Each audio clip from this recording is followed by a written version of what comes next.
Okay, let me share my screen here.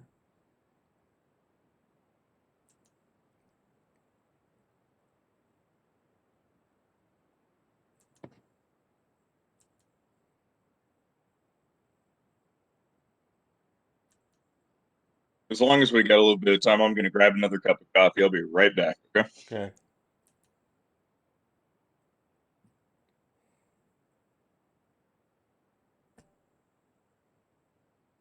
Can you guys see my screen? Sure can, Sandy. Yep. Okay.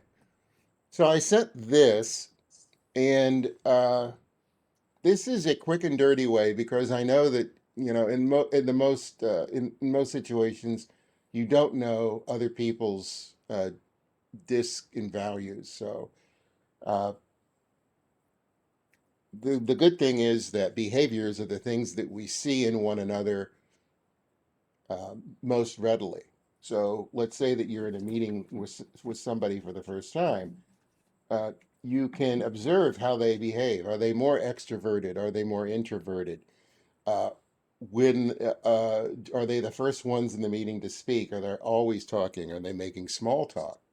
Are they not saying a word? Do they just seem to be listening and observing and thinking about what other people say? When they do talk, what do they talk about? So this is a way of estimating people's behaviors. There's two methods here that I've got up. One of them is the one on the top there is a method to estimate what their number one behavior is, their highest behavior. And this utilizes the part of the report that I call the kite chart. Hi, Britt. I see Britt has joined us. And Rose has joined us. That's good. Welcome. So let's see. William, are you back yet? Ah, so Karen, you there? Yep. Okay, Karen. Think about somebody in your office, um, somebody whose disc that you don't know. Um, Okay. okay, think about somebody in your office. Who is that person? Um, let's say Patty. She's our customer service associate. Okay, Patty. So, in your observation, is she more extroverted or more introverted? Introverted. Okay, so if you look here at the very top, introverted narrows it down to high S or high C. So, is she more people oriented or task oriented?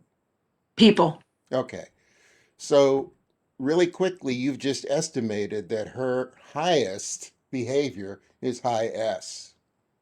So with what you know about what a high S's characteristics are, does that sort of fit? Somewhat. Yeah. Yeah. So that's a real quick way of doing it. Just using, the extroverted versus introverted and people versus task oriented. Now, if you go down here to the bottom, this is a little bit better way of doing it because now you can estimate whether they're high or low for all four. So let's take the same person, Patty, right? Right. Is we're going to use a trick based on the emotions that the person shows. So, with regard to showing anger, is Patty quick to anger with a real short fuse or slow to anger with a real long fuse? Well, I know Patty really well. She, I can tell when she's angry, but some people can't Right.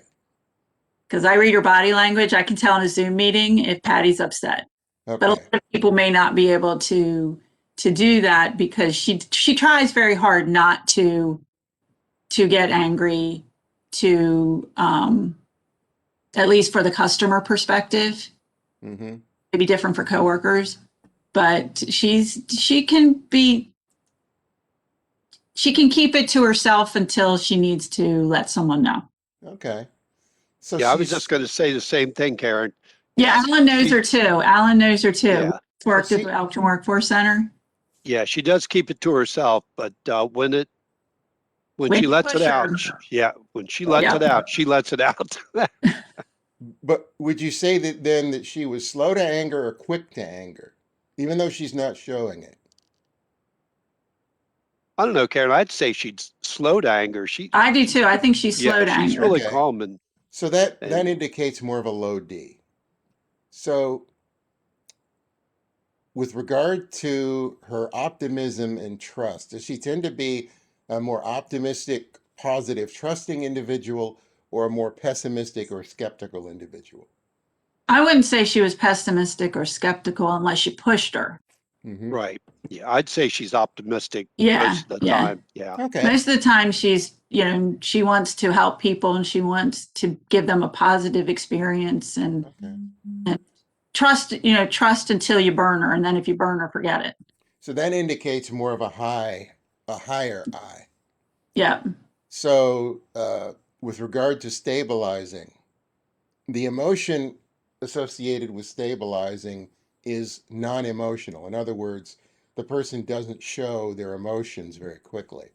So is she harder to read or shows whatever she's feeling? I'd say she shows what she's feeling. Yeah, I'd say so too. I'd agree with Yeah. that. So in Yeah. other words, um, well, you see, this is a little confusing because when you were describing her up here, anger, you said that she doesn't really show the anger. You can tell when she's angry due to body language. So for somebody who didn't know her, is she more hard to read or does she tend to show whatever she's feeling? Oh, Hmm.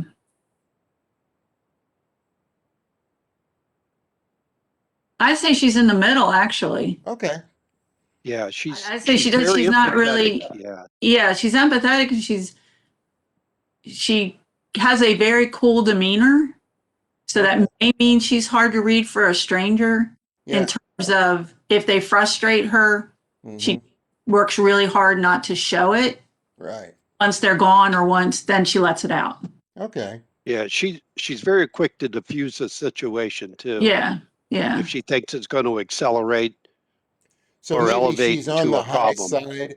Maybe she's on the high side, but Not not hard to read, but yeah, not all the way up Right. there. Right. And then her yeah, customer C, won't know that she's frustrated with them. right. She And then her C, um, the emotion associated with the C is fear. So they don't want no, to she's keep, by the book. very by the book, Yeah, respects rules. absolutely. Yep. Okay. Yep. So what you've laid out here is a low D, high I, mid high S, and high C. Yeah. Now, this person would be more introverted, um, although this high I is pulling them to extroversion, but the high S and the high C are pulling them more towards introversion. So I she's work with a lot of introverted people okay. have the Good. ability to be Right. extroverted. So you Because could of do. what we do, Hmm. we are extroverted for the situation, but naturally we're introverted. Yeah. So when you could actually do this for everyone in your office. You could go through this with everybody in your office, everyone that you know, excuse me, if you don't have their disc. Or if you do have their disc, you can go through this and then you can compare it with their results and see how close you were.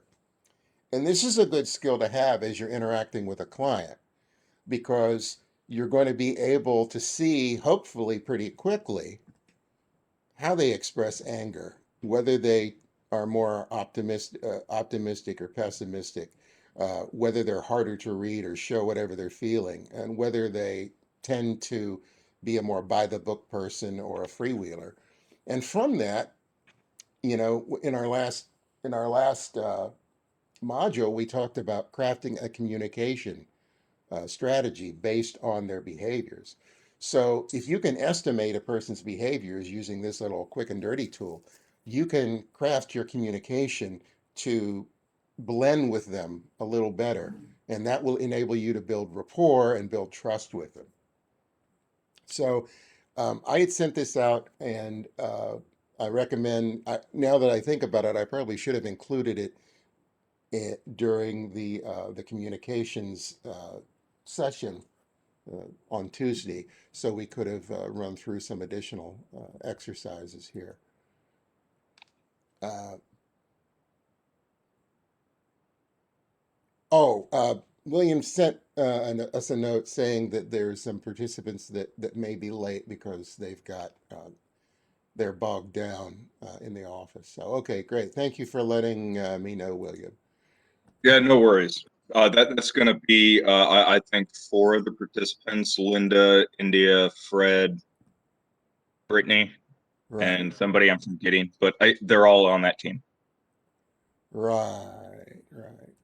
So let's go ahead and jump into today's workshop. So we're going to go through session 12 and session 13, which is just the homework. And then all of the we had gone through dealing with difficult customers, dealing with challenges assertively, and dealing with difficult people. All of them together are all sort of working toward the same end. Having yourself a little playbook to draw upon when we encounter people who are difficult, and how to handle them, how to better manage the situation. And then we're going to go into customer problem solving, and then how to measure it, and then we'll be done with everything that we've got planned. But then again, I'm going to continuously recommend that you go through the modules or the sessions that we didn't get a chance to go through. There's a whole session on telephone techniques for those of you who are on the phone a lot, and there's stuff of value in the sections that we didn't go over. So let's get started here with dealing with challenges assertively. And what I want to emphasize here is that uh, oh, Brittany just sent me her homework too. uh, yeah, She's the one who sent me the email. That's why I'm guessing that she had mentioned that they're catching up on a bunch of stuff. So it's my reading between the lines. So it's not like passing notes necessarily. okay, cool. Uh, so one of the things about assertiveness is that assertiveness, like the behaviors in the disc, um, assertiveness is an additional behavior, and it's not natural. It doesn't come natural for some people. So if you're higher D and higher I, you tend to be more assertive. If you're lower D and lower I, you tend to be less assertive. Um, but sometimes you're in a situation where customer demands are really outrageous or they can't be met, and you have to impart some assertiveness in order to control and manage the situation. So speaking assertively doesn't necessarily mean getting aggressive or angry or disrespectful. It's just standing up for your personal rights and acting in a direct, honest, and appropriate way. And this is a way of expressing your thoughts, feelings, and belief without violating others. And also, as I say, it enables you to continue to manage the situation, to manage the interaction in a positive way. Now, you can often diffuse situations that you feel are getting out of control. You can diffuse situations and take control by going through a specific sequence that we've laid out here. So if somebody is exhibiting behavior that is causing the interaction to sort of go off the rails, you can take control of it by saying, when you do this, whatever behavior they're doing, I feel this way, whatever, you're feeling specifically at the moment. So I would appreciate it if you, and then tell them how you'd like to change their behavior. So here's an example. When you come into our restaurant and yell at me to get you a good seat, I feel like you expect me to ignore the lineup that is here in front of you, and I feel embarrassed. So I'd like you to acknowledge me, say good morning, and then wait your turn like everyone else. And in this way, you're speaking to them like a person. Um, you're and you're sort of trying to evoke a response in them that causes them to treat you like a person.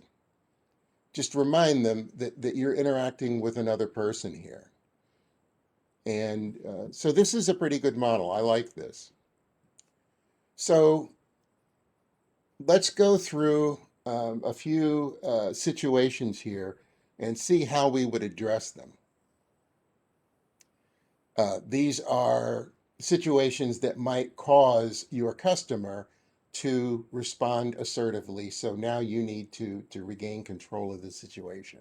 So first of all, let me get out of this so I can write some of your notes as we're going through. So first of all, you don't know the answer to the customer's question. So how would you deal with this situation if the person started becoming irate? That's a good question. I don't know that one. Let me go find out. And then leave. But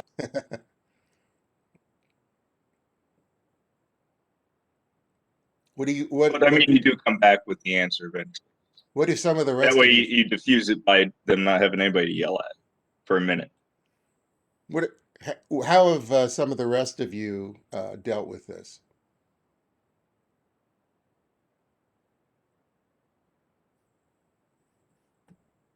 Tell them that you'll try to find, you'll try to get to the bottom of it and get them an answer and get back to them as quickly as you can.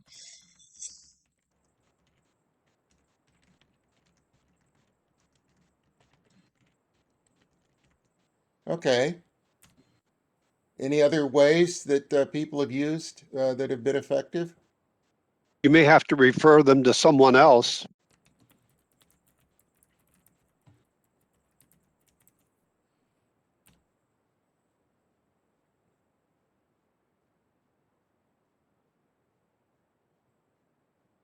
Anything else? Any other methods?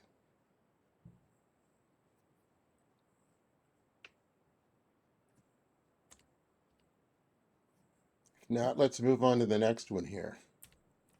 You have to say no to the customer's request. You got to preface that one carefully because nobody likes to be told no. So you need to kind of restate their question back or their request, and then your explanation of why it's going to be a no. And then give them a possible alternative or solution or something to at least feel, so they feel then that they've been heard. Mm-hmm.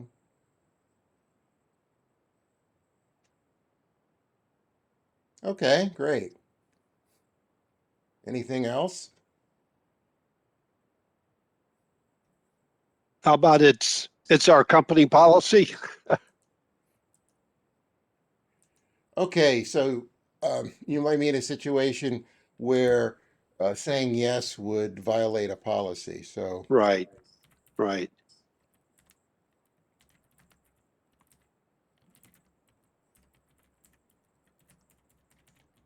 okay. This one comes up a lot with me. I don't know why it is that when I am dealing with somebody, I go to them and they're always telling me, oh, the computer's slow. The computer's slow today. So your computer is moving slowly and the customer is getting impatient. You talk to them human to human, not bureaucrat to human. And say, yes, the computer's moving really slow. I'm sorry, I need this thing to load before I can really get to the next step. And like 99% of people are like, okay, I understand. We have slow computers where I work too. Hmm. Has anybody else come up with a silver bullet for this one? Blame management on not buying you an up-to-date computer.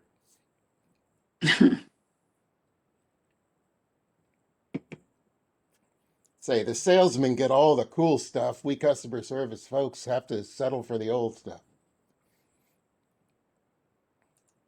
The customer has unreasonable expectations.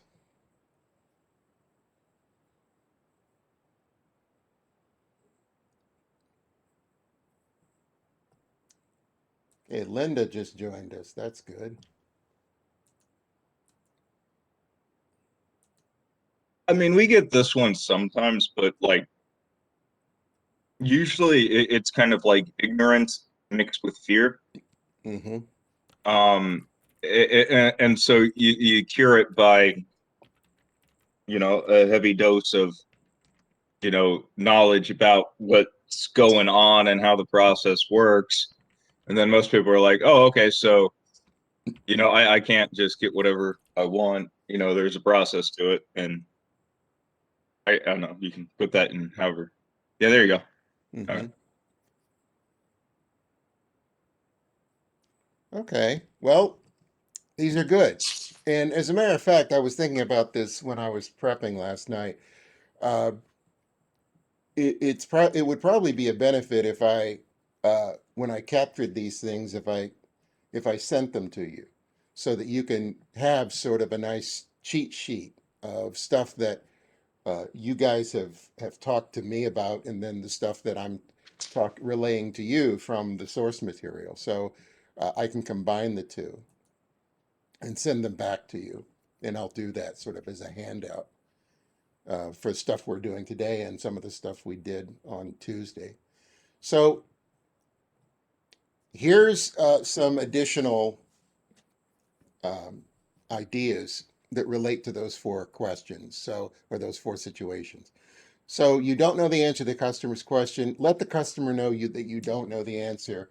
Tell them you'll look into it and when you'll get back with them, and do so immediately if possible. Then find the answer and keep your promise. So it's important to sort of close the loop there at the end. Do what you say you're going to do. So in the situation where you have to say no, apologize if appropriate and tell the customer what you can do. Explain your reasons for saying no. Focus on what you can do for them instead. The computer is moving slowly. Tell the customer your computer is moving slowly. Use transition statements and small talk to avoid long periods of silence. I think that's a good point there. The long periods of silence are what uh, are what that create sort of the breeding ground for the increased frustration. Don't complain about the computer like I would, uh, or blame other people like I would, but continue to be helpful. If it makes sense, offer to call the customer back and then do so if possible. And then if they have unreasonable expectations, emphasize what you can do for the customer. Apologize and explain why you can't fulfill their expectations. So what I'll do is I'll combine your responses with this and then send them to you. Now here's three more situations. The customer is skeptical about what you're telling him. So how can you deal with that assertively?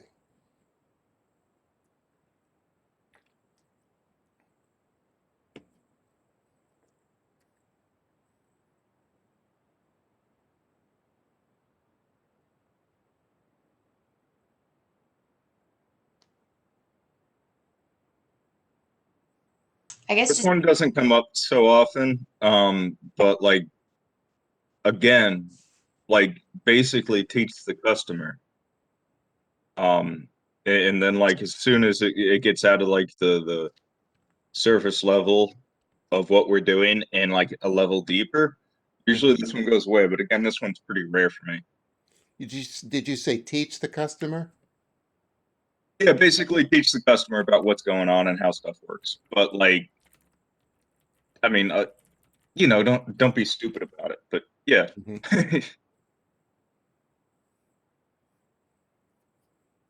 What else? Has anybody else used a different technique?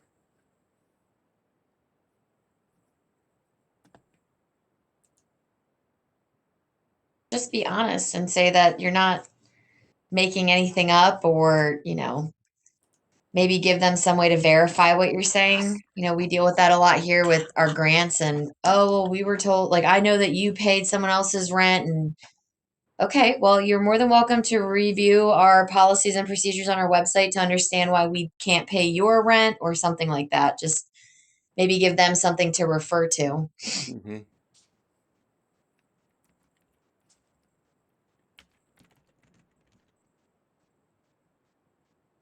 Linda says, make sure. Oh, I lost that. Hang on. Make sure you answer their questions with knowledge.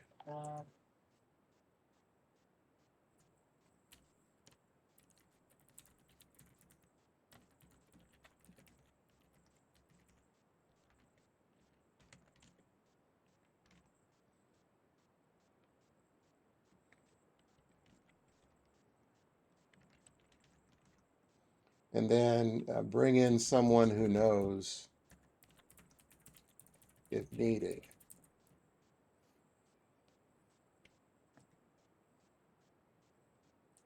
So here's one that maybe you've seen before. The customer is angry for no apparent reason.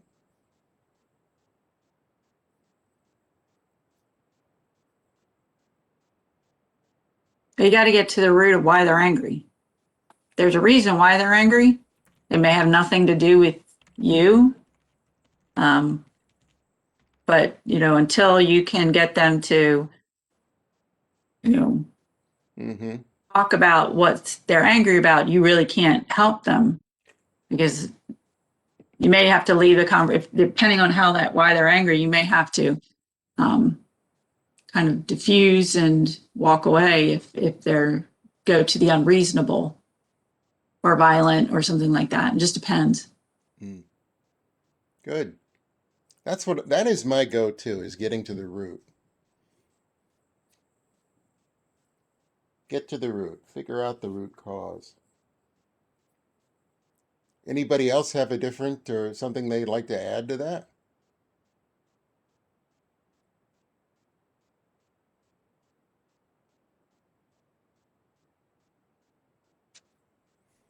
Okay. The customer refuses to give you all the information that you need.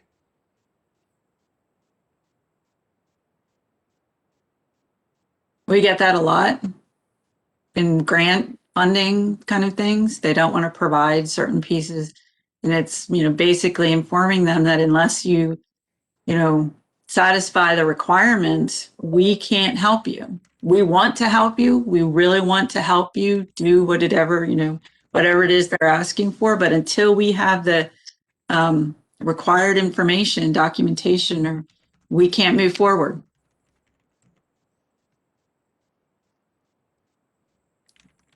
Yeah, Karen is right. Maybe try to dig deeper to try to draw the information out of them. Like, why can't you? It'd be more of not why Yeah. can't you, but what is preventing you from, if you can't get your birth certificate, for instance, we require citizenship. Do you have a voter's registration? So we offer alternatives, but until we have everything we need, we can offer alternatives, or if you do this, you can, go to the health department and then give you a birth certificate. Yeah, it'll cost you $35 or whatever the cost is, or you can get your Social Security card from Social Security Administration. It might take a little while, but we can still help you. We can, so it's altering alternatives. I just discovered I can copy and paste from the chat box. This is from Linda. Tell them you are trying to help them to the best of your ability, but they need to help you help them. Yep. What movie was that from? Help me help you. Help me help you. Jerry Maguire. Yeah, that was it. So, One thing I'll tell them is that, this works faster the more information you give us, because we have to have the answer before we can help you. And the less time we spend helping, the less time we spend digging and investigating, the quicker we can get you approved. The more info you give, the faster this will go. Yeah. This assumes that you're all headed towards the same, you have the same goal here. You're both trying to get a solution. That would really confuse me. Fortunately, this isn't a problem that I've encountered before, and it would really confuse me because if you have the same goal, if you're trying to both solve the same problem, um, why would you want to withhold the information that you need in order to make this work? I just don't get it. Basically, mental illness. Yeah, That and people trying to scam us. So here are some additional things here. So if the customer's skeptical, offer to give them testimonials, proof, or documentation. Testimonials are things that are really important for like Joan and I. Um, Proof, documentation, or ask a manager or supervisor to confirm what you've told. So this is in case that the person simply has a hard time trusting you. Again, if you've built rapport, it might go a little easier. But even if you've built rapport, if they don't understand what you're telling them, if they're skeptical about what you're telling them, they just might need to have some additional proof, some outside third-party proof. The customer is angry for no apparent reason. Speak in a calm voice and acknowledge their feelings. Ask what they'd like you to do in order to meet their needs or resolve the situation. If they become abusive, bring in help. Contact your manager or follow your organization's policy. Do any of you have organizational policies on dealing with abusive customers? Yeah, I mean, I work in a courthouse, so there's only a degree of abuse before the bailiffs get involved. And we have like panic buttons and stuff like that to call them if we think we're getting there. We also have a book, so we know the people who tend to fly off the handle.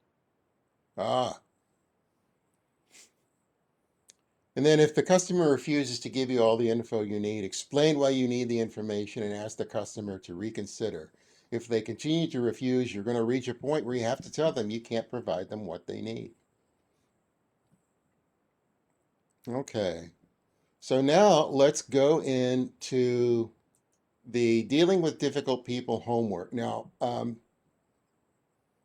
for those of you who gave me your homework in advance, I was able to capture your responses and put them on. I've got a different chart for each one of these people here. And I was able to put your responses in, and I mixed them with the stuff that I have access to. So what I'll do with the rest of you who just sent me your homework is after we're done, I'll add yours to this, and then I'll send them out to everyone for each one of them. So again, what we're doing here is we're assembling sort of a collective cheat sheet. So that'll include the wisdom of the course, the wisdom of yourself, and the wisdom of the rest of you all combined so that you have this resource to draw upon. So the first person here was the stubborn one, and you were asked to describe them and offer solutions. So the description stuck on their position, unwilling or unable or unwilling to see other points of view. And in red, I also added the stuff you gave me. They're defensive, they have set ideas, they're closed-minded, they fail to listen to others' points of view. So in order to deal with them, engage them in discussion and debate. If you know you're correct, be persistent. Provide documentation to help support your case. And then you also added, be flexible and ask open-ended questions. Find the root of the problem, work toward a solution. Coach this person, encourage them to be more open-minded and to listen to others' points of view in hopes of learning things which may benefit them. So would anybody like to add anything? based on their experience.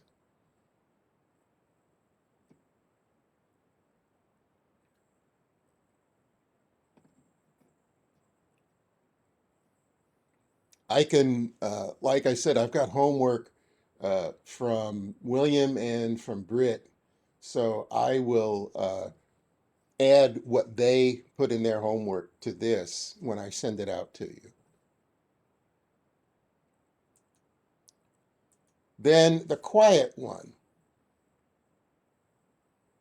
A description for them is they may be bored or not interested in the subject matter. They think they know everything, nervous or shy, tired of dealing with the issue, reluctant to start conversation or ask for help until they've built rapport. Rarely get involved in conversation and contribute little or nothing to the topic at hand. Before we go further, I wanted to ask Alan. Alan, you still there? Oh, looks like Alan took off. Alan answered he did his homework as if the person um, was in a group setting rather than one-on-one. So if you see sort of a common theme in Alan's responses, that's why he's placed them in a group, like they're in a meeting, rather than one-on-one, like in a counseling session. So the solution here. Solutions are figure out why they're being quiet. Ask them easy questions. Give positive feedback when the person responds to your question. Ask open-ended questions, build rapport, and be detailed in explanations. Request that, and this is from Alan, request this person become involved in the discussion and contribute thoughts, suggestions, and ideas that will benefit the person and or the group. Does anybody else have anything they'd like to add?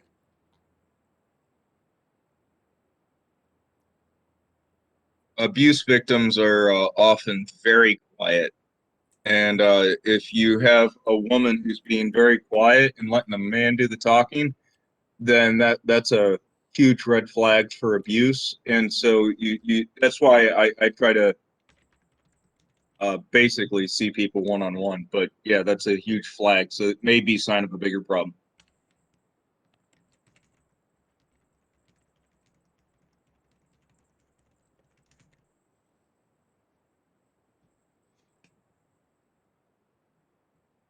Okay, great. The jester. This is me. Good-natured, distracted by other issues. Appears to be a joker. May deflect difficult conversations, use humor to avoid being candid or open up. Laughs and acts up during meetings, etc., distracting others and causing contention. So some solutions to this: be professional and stay cool. If the behavior is a real problem, address it privately and calmly. Find something to agree with, keep the conversation moving. And then listen attentively, ask open-ended questions, be factual, keep conversation on point, avoid rabbit holes. Oh, let's talk a little bit about rabbit holes. Karen, this is yours. Tell me how rabbit holes tend to pop up in your interactions.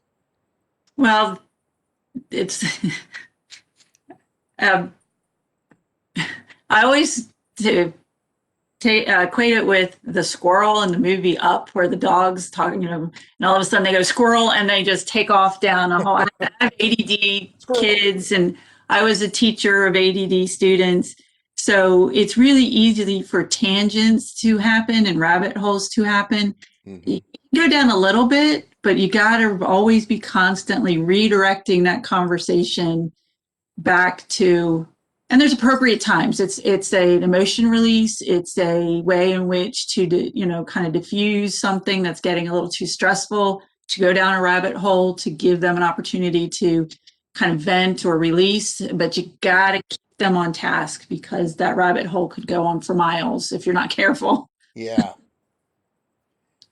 Yeah, this is something I need to be conscious of too, because when you put a problem in front of me, I'll address the problem and I'll dig deeper. And if that problem ends up being a rabbit hole, I might keep digging and keep digging and keep digging. And then I have to sort of kick myself because didn't you realize this is a rabbit hole? Yeah. I should have managed that at the very beginning. The yakety yak. They talk about other problems. They can't stay on track.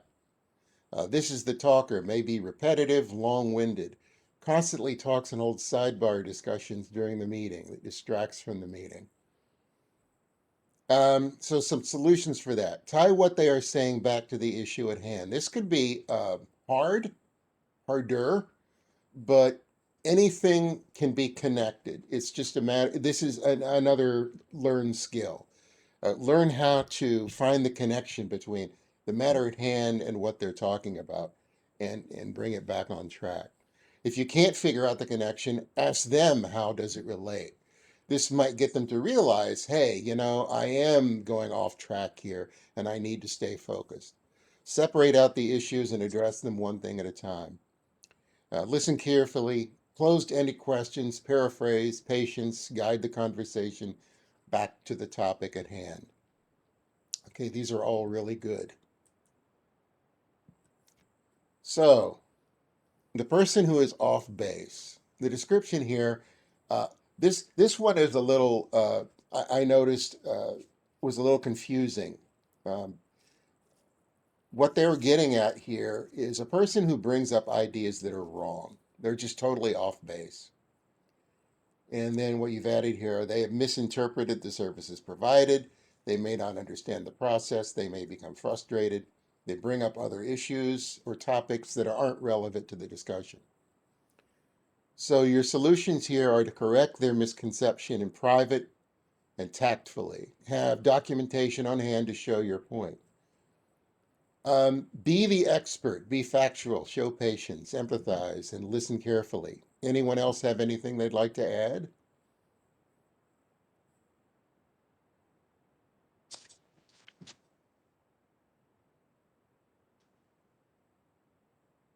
Anyone?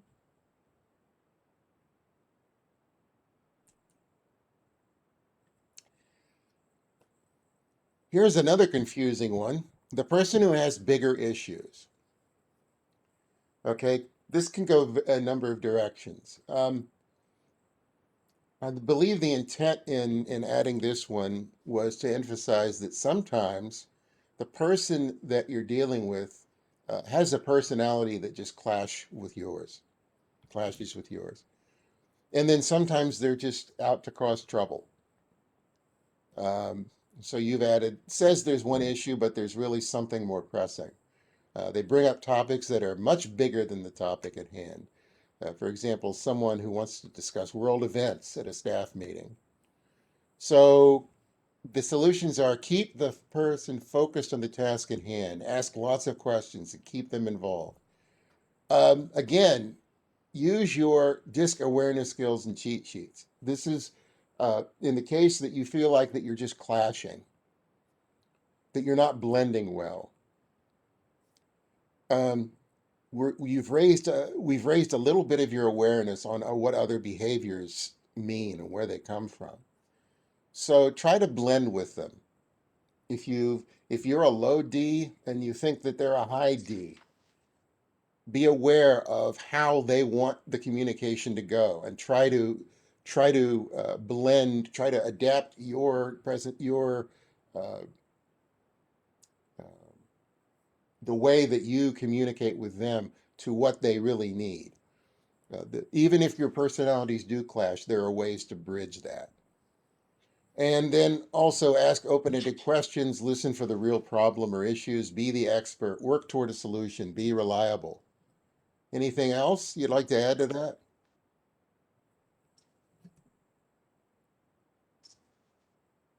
You can tell it's Friday.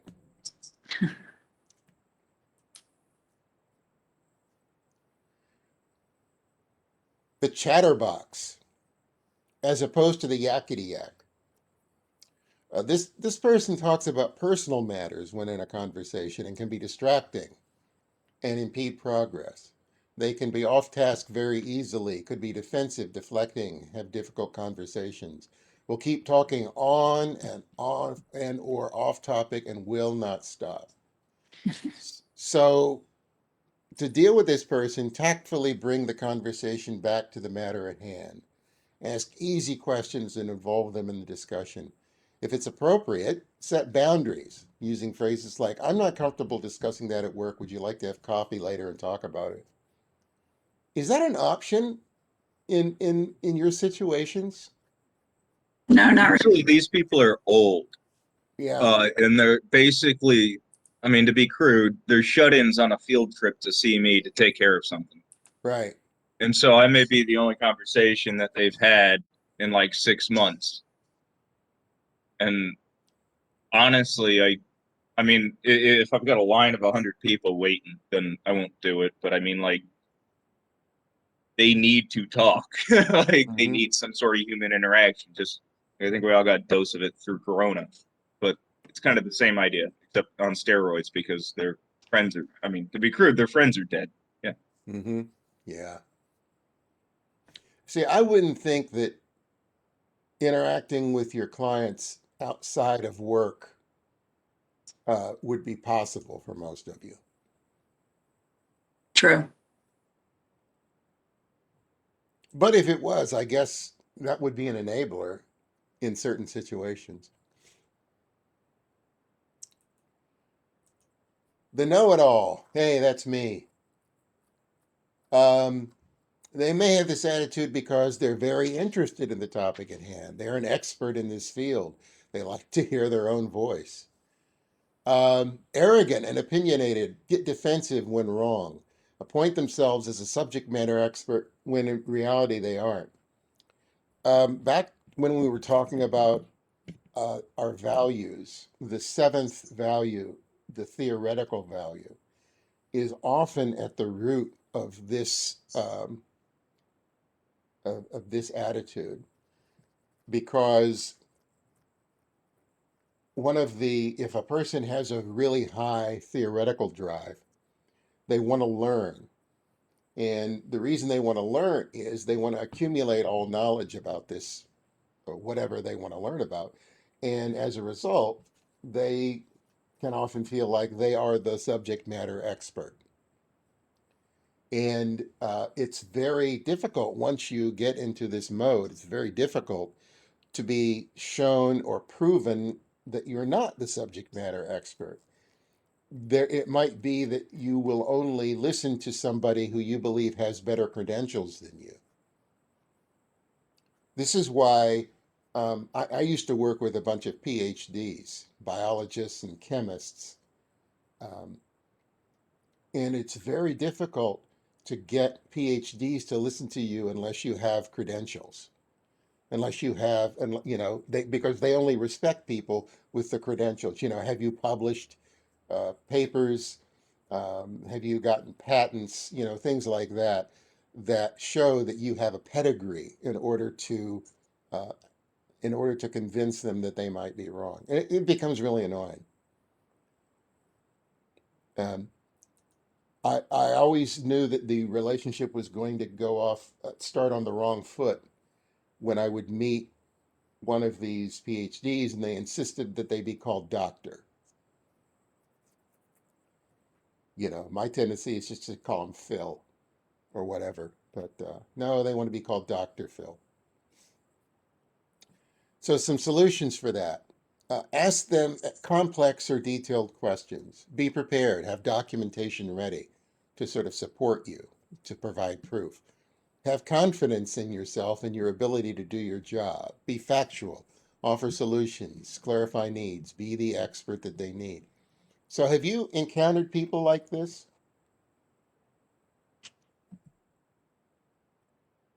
I live with people like this.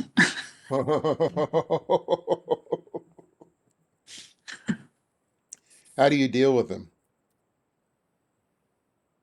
In my house, I'm more Vulcan than anything else. I'm letting my nerd flag fly. So I am facts. So their facts better back up my facts.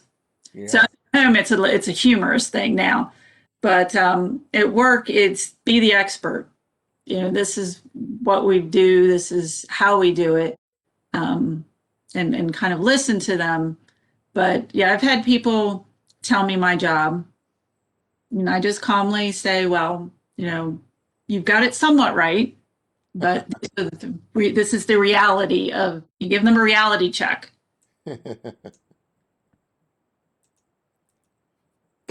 And then finally, the whiner. They may be complaining because they have a legitimate complaint. They're innately negative. It's a pet peeve. They're it's things are never good enough for them. They focus on what's missing. They constantly complain about things like the room size, the temperature, no coffee or donuts. So some solutions: use active listening, empathy, and paraphrasing to ensure they feel they're being heard. Find out what they want from the conversation, a solution, advice, or just a vent. Encourage them to think of solutions. Offer a solution focused on discussion, focus on positives. So if they're innately negative, bringing them back to the positive. Do you encounter people like this?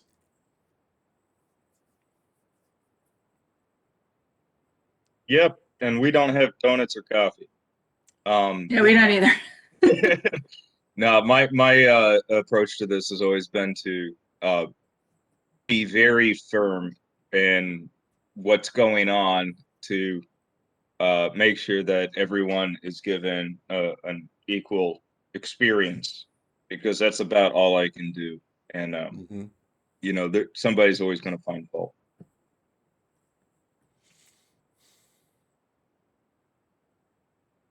Okay. Any questions about? We've gone through, between the end of last session, your homework, and the beginning of this section, we've gone through now 3 sessions on dealing with difficult people. Are there any types of people that we didn't cover that you encounter? Sandy, I do have a question to kind of go back to the first part. When, I know using I statements and not being accusatory and saying you did this or you did that. Mm-hmm. I've had the situation where, when I've said, when you do this, I feel, Mm-hmm. they don't care. They don't really care that they've made me feel Mm-hmm. the way it was. So, I mean, where How do do you, you know? I mean, do they say? oh, they say it. Really? Yeah. Are you able to connect Up that to? in, Are you able to connect it back to give to being able to give them what they want or what they need? well, I just move it along. I just kind of was like, okay, well, that I keep that in the back of my mind, that they're in a situation or place where they have no regard for probably anyone. So I kind of keep that in the back of my mind. They've been unemployed for a really long time, or they're about to lose their home, or whatever their situation is. Mm-hmm. So they're kind of like a bull, not bullying, but kind of like just pushing forward, trying to get what it is they want, and they really sometimes don't care the fallout from that. Right. So that always makes me wary with that person, because I can see, because what we do is we work with these customers over weeks or months, maybe 6 months to a year, and it's always that end result. With we need to collect things on the back end, like if they went to training, we need to get that certification, driver's license, or whatever it is that they did, and their employment information for our outcomes, because we're under federal guidelines that we have to meet certain outcomes, and that is turned into the person that won't communicate with us once they get what they want. We paid $4,500, $4,625 to pay for their CDL license. That person's not going to give us their CDL license once they pass their test, and they're probably not going to let us know what their employment is. That's typically the end result. They do what we ask them to do in terms of complete training, and they get a job, but they won't tell us anything or give us anything on the back end. So, in other words, are you saying that once they get through and you've helped them solve their problem, and now they're employed, they got their license. They don't reconnect with you to say, hey, everything worked, thanks. They don't even have to say thanks. We, Yeah. we tell them on the front end, these are the requirements. This is we have a contract, a service plan. These Mhm. are the things we're going to do. These are the things that you're going to do. And it's outlined there. They sign it, we sign it, um, and they just, now that's a minority. I mean, that's, Right. there's, but there are You, those that if it starts that way, it ends that way. Very rarely and we've got good case managers and good mhm. employment specialists. Do you think these people lack some of the things that we've been looking at, you bringing into it? Like if you have the sense of altruism, you bring a high degree of empathy. Do you think that these people lack the things like empathy that would enable you to have that personal connection and build that rapport? Sometimes, and sometimes they don't start off with that attitude. They um, are really, fly through the process every step of the way, communicate with their case manager. Hmm. And on the end, they Right. won't return phone calls. They won't return emails. They won't respond When at all. It's like they drop off the face of the earth. when you start an interaction, do you lay out like a set of ground rules or Yeah, set of expectations?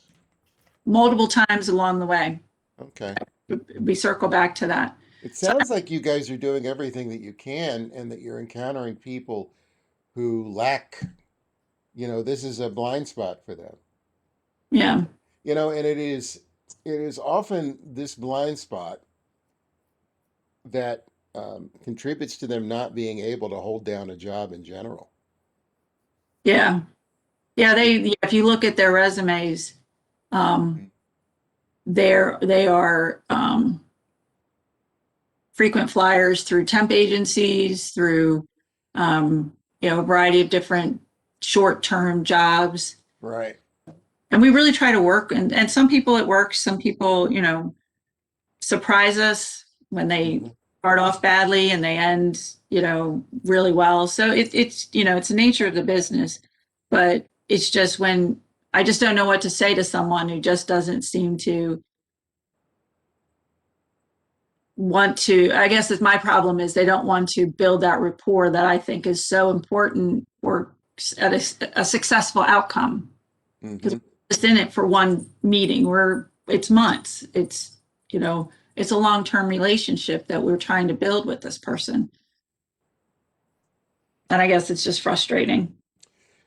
Yeah, I mean, I could feel the frustration, and I would be frustrated too.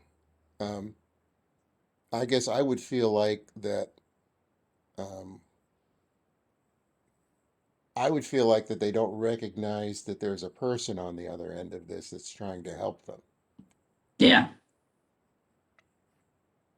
Have any of the rest of you encountered this attitude before?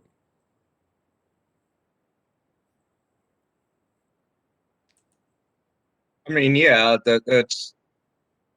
I mean, it's between the drugs and the mental illness and the vulnerable adult population. Um, there's a lot of human wreckage, and there are people who just aren't there, if that makes sense. Mhm. And there are people who have pieces missing, and yeah, we deal with them too.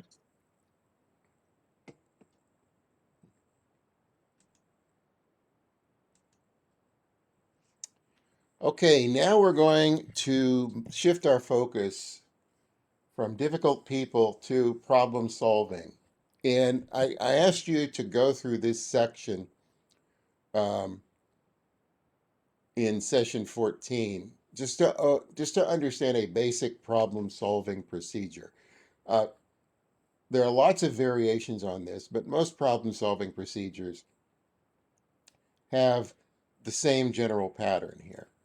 And there's the first steps involve defining and analyzing the problem.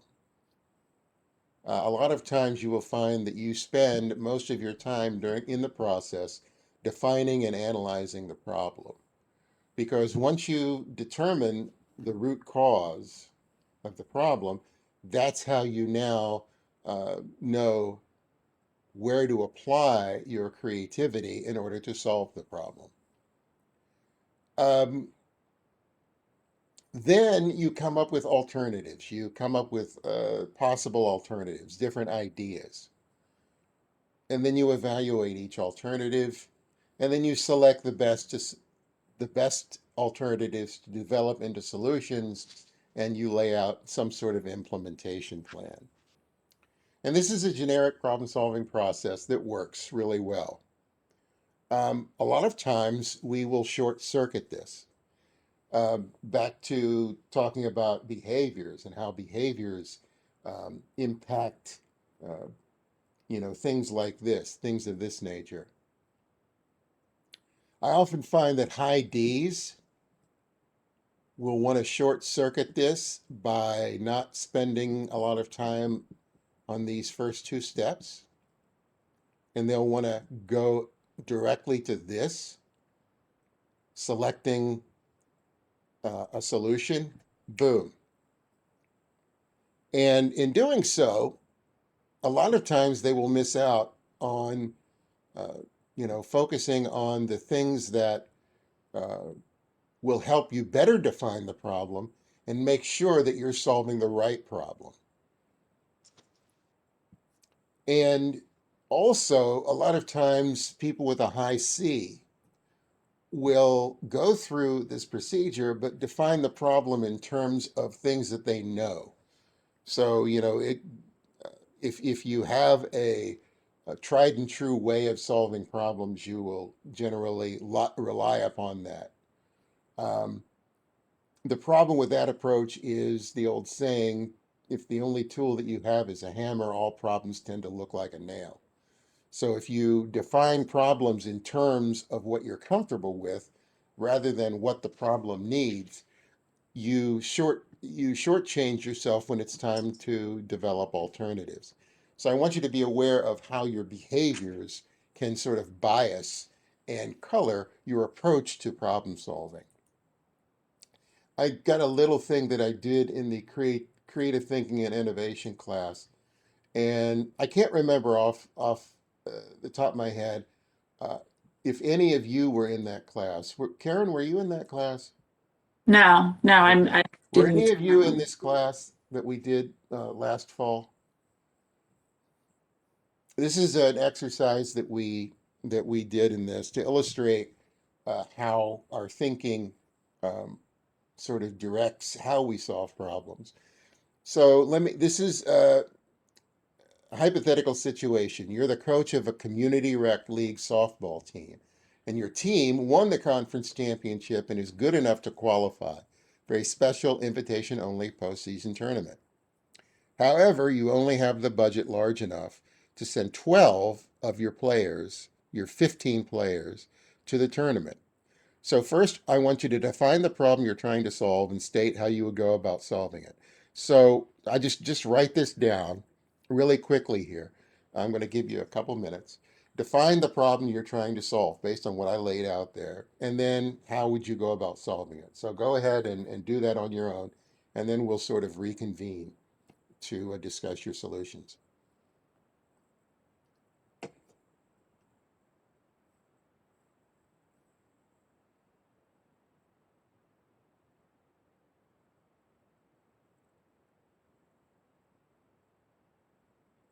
I should have problem-solving music that I cue up here.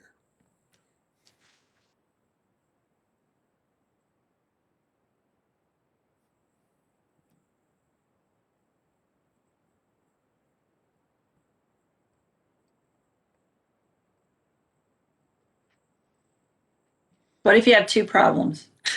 Go ahead and write those down. Okay.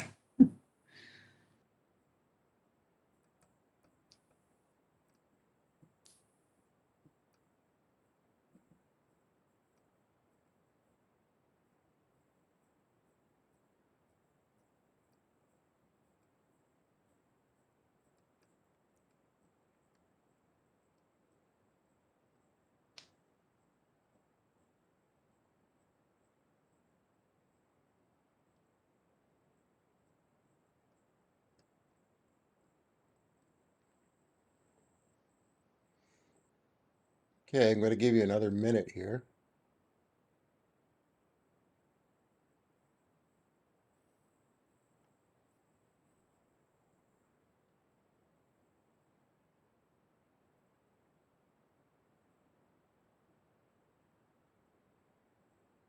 While you're finishing up, I want to go to this and start talking about different types of creativity. One of the instruments that I'm trained in, personality assessments, is called the KAI, and it talks about the different ways people are creative. Um, and what we learn from research on creativity is that creative style is you could visualize it being on a continuum between two endpoints. And on one endpoint is new and improved, and on the other endpoint is new and different. So, in other words, what the way to interpret this is how I go about solving problems. When I'm faced with a problem, do I try to improve the situation by making it more efficient, higher quality, better productivity, whatever? Um, or do I try something, a different approach? So I've seen something somewhere else that I want to copy and adapt it to the current situation, come up with a new breakthrough idea, or doing something that was previously impossible. And based on how you think, you tend to apply your creative style to whatever problems at hand. So the exercise that I gave you is an example of how that manifests itself. Where does my creativity lie? And acknowledging that we all possess the ability to be creative, but just not in the same way. So here, I gave you this exercise here. How many of you came up with the problem that we're trying to solve as we need to figure out the best way to select the 12 players who should represent our team in the tournament? Did anybody frame That the was problem? Huh? that was my second problem. Okay. Did anybody else frame the problem that way? Yeah, but I had that as basically a problem of last resort to Yeah. solve. Did anyone else frame that as the primary problem? What are some of the ways that you had to solve this? If this was the problem, what are some ways that you would use to select the 12 players? My husband has been a basketball coach for since he was a teenager. Hmm. He always and I supported him all through. The kids were in the Y leagues in basketball, and it was more important for us to have a team of kids who had heart, and then they would have the ability. So I would have focused on um, those kids that really like put 100%, 110% of themselves into the game. Those would be 12 I would pick. So effort, Yeah. heart. Yes, I Okay. went the other way and said that as an sport, there are objective metrics, and you could take it out of the emotional realm and just keep it objective and really hurt three people's feelings. Well, this brings us to the other primary way of framing the problem, and that is how many of you said we need to figure out how to raise enough money to send all 15? That was my primary problem. That was my primary. What about the rest of you?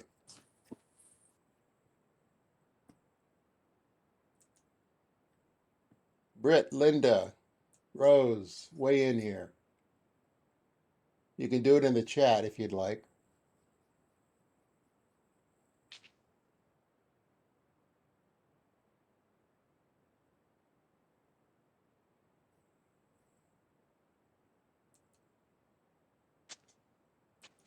Britt, Linda, Rose, you there?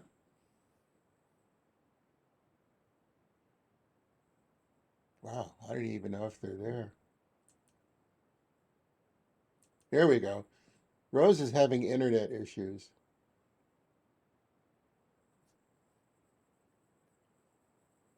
What are some of the ways that you would go about doing this? How would you raise money? Have the kids do a fundraiser Mm-hmm. or ask for, if we have a sponsor, ask for donations, community donations, something like that. Mm-hmm. Or hit up the families. Yeah, my first go-to was to try to pool resources and Mm-hmm. see if 15 people can't pay for 3.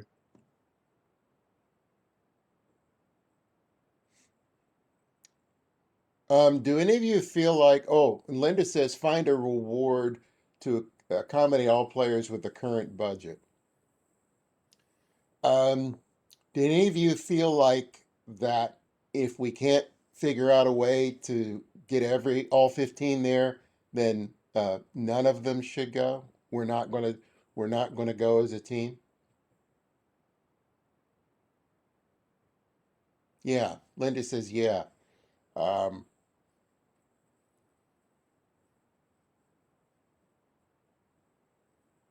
and then I think that Karen and William both said that you start out with the raising enough money, and then if you can't do that, then your fallback position would be selecting the 12 players. Correct. Okay. So this illustrates a little bit of how we tend to look at problems differently. Um, if you had selected the 12 players option here, then what you've done implicitly is you've accepted the limitations of the problem as I laid them out. You've said, okay, well, we don't have the money, so we have to work in that structure. And those criteria will determine the solutions that are on the table. But if you chose the figuring out how to raise enough money for everyone, you've implicitly said the limitations are the problem.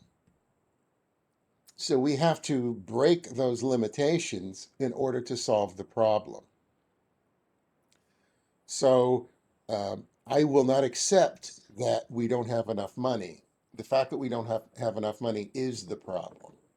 So the way you approach the problem and define the problem will dictate the solutions that you consider. And learning how to define the problem in such a way that it opens up alternatives is the key to being a really effective problem solver. So as you know, as it relates, like I said, I administer the KAI and I didn't do it in this case, but we can tell a little bit about creative style from the disc. High D and high I people tend to be more of the um innovative change folks, big change, transformational change, visionary change, doing different.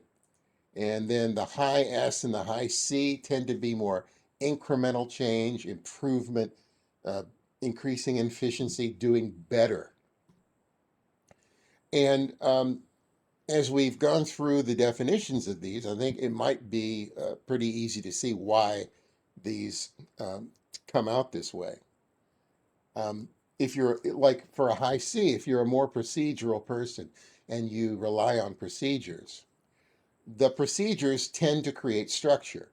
So if you rely on structure, then you want to improve structure. You want to tighten that structure up.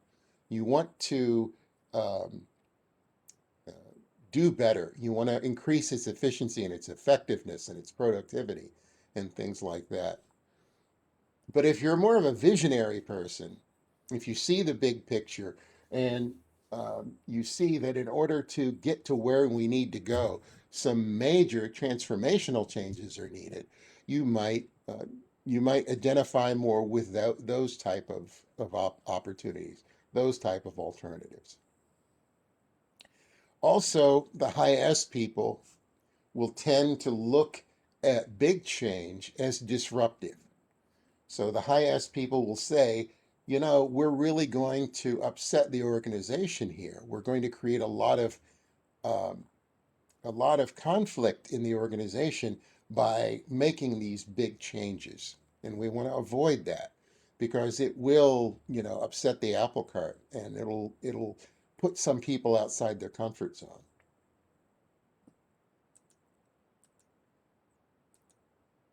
So based on what you know about yourself, are your ideas more adaptive or innovative? Do you gravitate more towards doing better or doing different?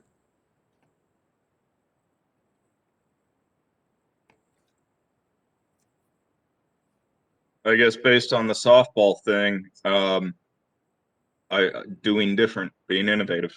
Mm-hmm. What about you, Karen? I'm both. Mm-hmm. Depends on the problem. So I'm more adaptive than innovative. Mm-hmm.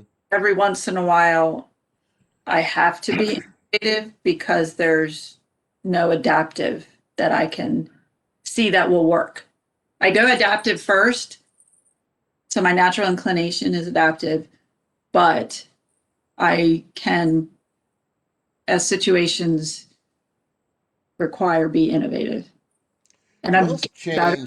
Most change that occurs is adaptive change, and we rely on adaptive change because, in practical terms, let's say that somebody comes out with a new product, a new and different product, an innovative product that replaces everything that came before it, and this product will now go through a period of improvement.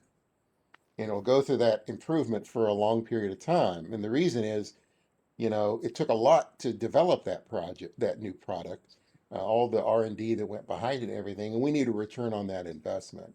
And if we kept on coming up with new and different products that replaced everything that came before, we wouldn't be able to keep up with it. Um, because of all the A things. first, I'm never a first generation technology buyer. Right.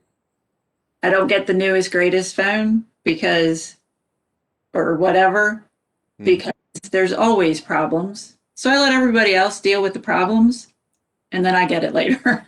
Linda, do you think you're more adaptive or more innovative?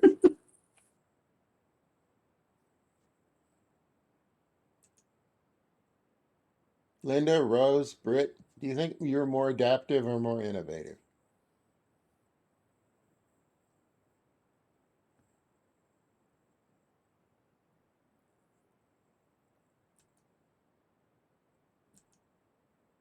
Well, one thing I thought of was when you're dealing with people, Mm-hmm. uh, innovative is good occasionally, like you're talking about with technology, but uh, you also leave people behind.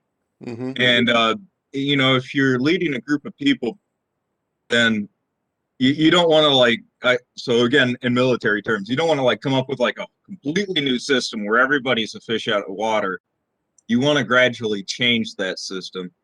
So I think there's, you know, like you guys were talking about with technology, there's a question of appropriateness, and you know, trying to consider how other people will react to it. Um, Whereas, you know, maybe an individual problem can be taken in isolation. When you're talking about, especially your team of people, you really can't take anything in isolation, because it's all one continuous experience. Right. That's a great insight. Thank you. So, looking at that problem solving process, what parts of that problem solving process tend to energize you?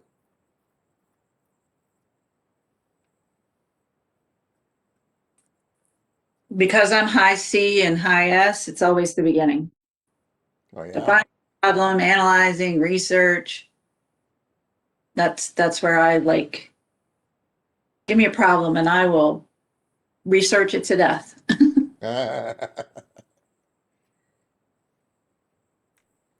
Are there parts of the problem-solving process that tend to drain you or turn you off? List making. What do you mean list making? I tend to find an answer and kind of jump, like do the research, and then I find the alternatives and the solution and just go for that. I don't always evaluate all of the checklist and all of those things. I kind of skip over that. I think about possible alternatives slightly, but I jump straight to number 6. I may not evaluate all the alternatives. I go straight to solving the solution and how to implement it. Right. Myself, I'm energized by the front end of the process, defining the problem, and then coming up with ideas. When it comes time to implement ideas, I lose all energy. It's time to go to a new problem. This is why I'm more of a developer than a manager when it comes to programs and problems. I like to develop solutions, develop strategies. And once you have finished developing the strategy, it's time to implement it. Once you've developed a solution, it's time to implement it. Well, I'd rather go develop a new strategy or a new solution for a different problem. Somebody else can implement it. I guess I relate to that. It's like, hey, let's solve the problem. Cool, we solved the problem. Let's move on to the next problem. Mm-hmm. So I don't want to sit and, I guess, I don't know, revel in the solution or implement it. Really, pass it off to somebody else. And I don't want to take it to committee, you know? Mm-hmm. Yes, I'm a team player, but sometimes that weighs down what it is. It's like, I know how to solve this problem. I don't want to talk to 15 people about how I'm going to solve the problem. I just want to solve it. And sometimes that's where I get bogged down, is if I can handle it myself and do it myself, you know, if it's just a customer and that's fine. Mm-hmm. But when I have to do it organizationally, as my, you know, other hat is, that's where, you know, I get kind of bogged down. Mm-hmm. So this is an adaptation of that generic problem-solving procedure. This is an adaptation for customer service. Express respect, listen to understand, uncover expectations, repeat the specifics of their problem, look for possible solutions, and then take action and follow through and double check for satisfaction. So, taking a look at this process, have any of you used this or parts of it before? Does this sort of look like the procedure that you use right now? Sure, I mean, there's variations on a theme, but I mean, Mm-hmm. I think general problem solving kind of can be described through a Mm-hmm. series of different ways, and I've certainly had problem solving training.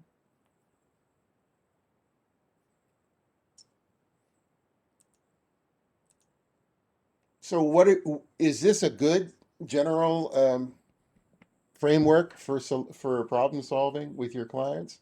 What has been your experience with this type of approach?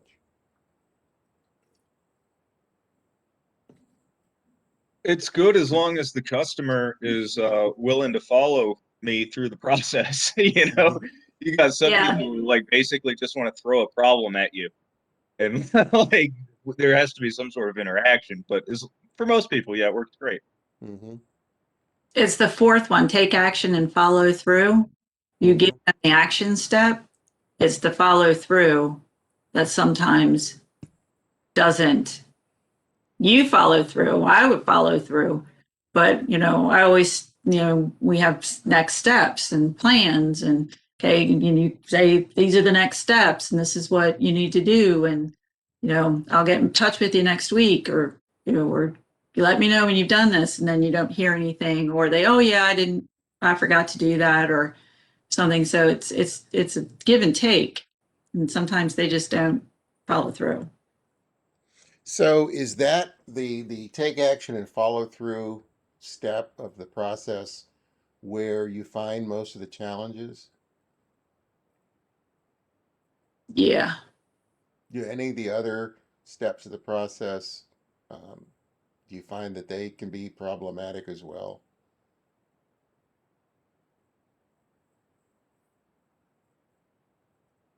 I find that a lot of people, especially the scared ones, really try to mischaracterize their situation, Mm. which basically puts them initially in the wrong category for how to help them. They like think they won't qualify for anything, and so they exaggerate, and so you end up basically going through the whole process as if they were a one category of person, when in fact they're another category of person. There is help that we can do for them, but now we have to start from scratch, and that's frustrating for everyone.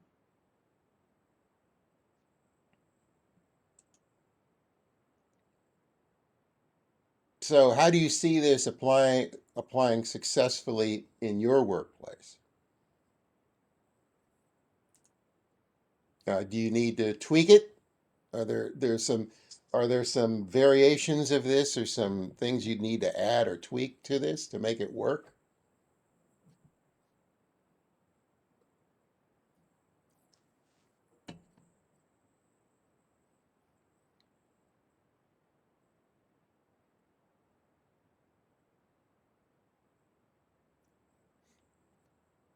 Looks good to me. Yeah, that's what I'm hearing. I'm hearing that this is a pretty Yeah, good. I don't see, I mean, I see like a secondary repeat of uncovering their expectations or uncovering their eligibilities or something like that, because sometimes like they tell you parts but not the whole.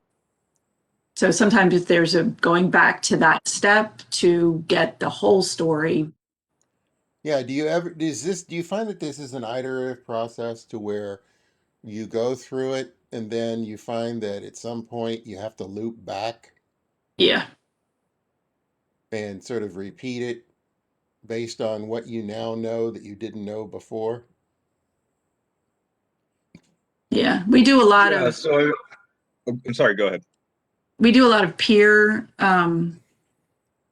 reviewing of customer information because of we're monitored by the state and the federal government.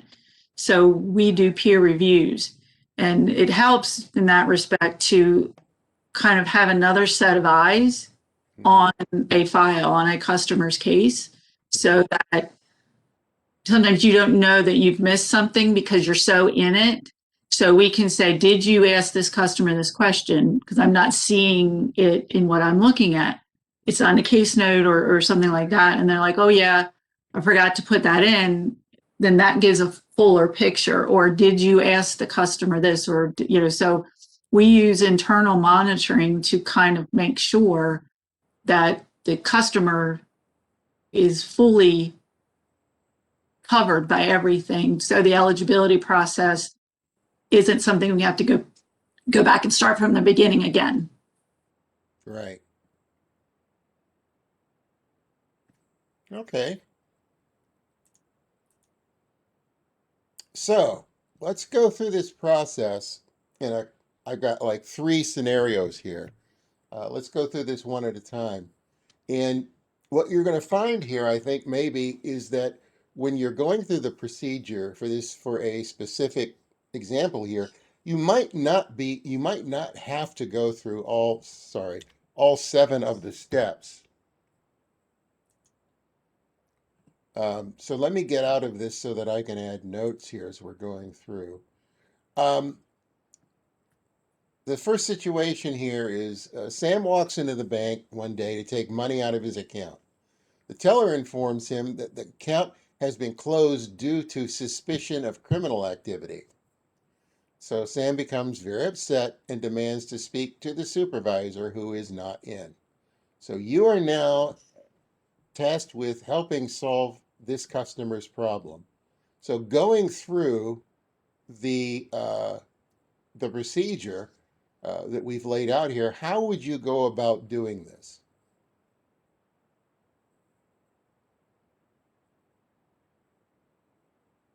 Step one, don't have the teller tell him that in front of everybody else. You would have him pulled aside and have the assistant manager, I guess, tell him that. But since you've already done that, just say, listen, the assistant manager wants to speak with you about this.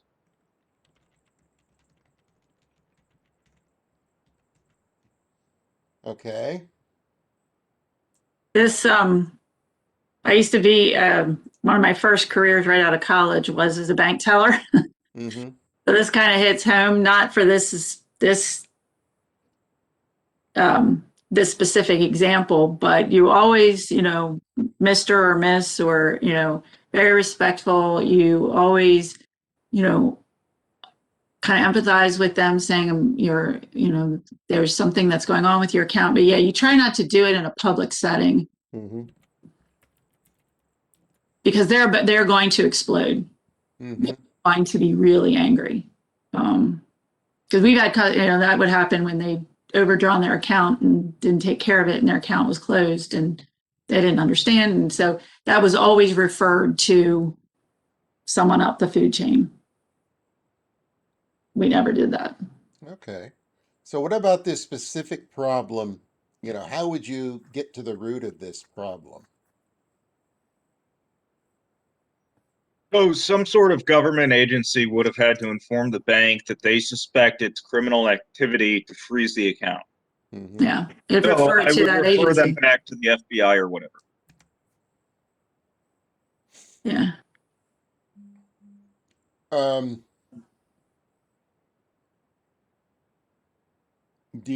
would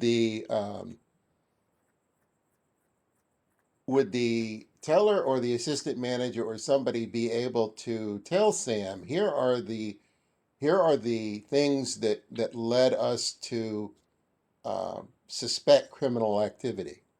Here are the transactions, and give Sam an opportunity to explain them. Depending on the situation. Mm-hmm. Yeah, I mean, like, you would want to avoid, like, throwing it back on Sam and saying, like, well, you're a criminal, prove you're innocent. I mean, you would Right. want to avoid that situation. So I would really depend on a lot of the specifics. Mm-hmm.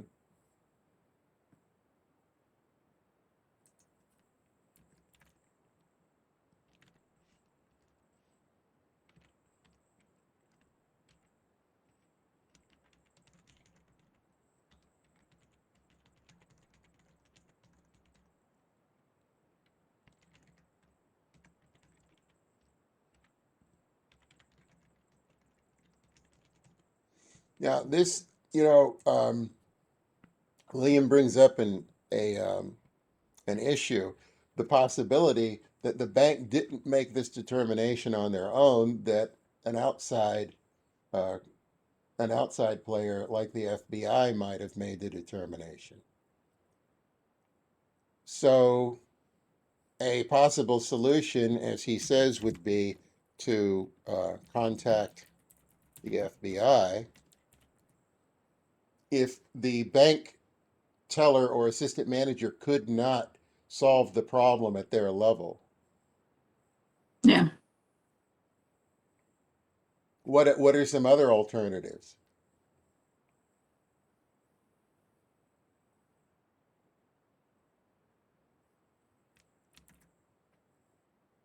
Go through a daily record with them, go over their statement with them, explain what, like William said, to go over what triggered this, what flagged this account, why it's suspicious, to help them understand. And it could have been suspicious. I mean, they could be as simple as they went out of town and they were using their card and they didn't inform the bank that they were in another country, and the bank thought someone was, doing fraudulent. That happens all the time. So you don't notify your bank that you've gone, say, to Europe, and your card gets being used over in another country. They'll close your account because they'll think someone stole your card. So you'll be stuck in a foreign country with no money. Mm-hmm. And then you have to call, and then it's a hassle. So always tell your bank if you're going out of state. I used to work as a clerk at the auction, and people would buy something in the morning in New Jersey, then come at an auction in New Jersey, then come to our location in Maryland, and the bank did not decline their charge because they bought something in New Jersey, and 2 hours later they were buying something in Cecil County. That happened quite frequently. So the person was embarrassed. I was embarrassed to have to tell him, I was like, I'm so sorry, your card was declined. So, Yeah, it's sort of like a shoot first, ask questions later type thing. yep. I experienced that. I'm on YouTube a lot, so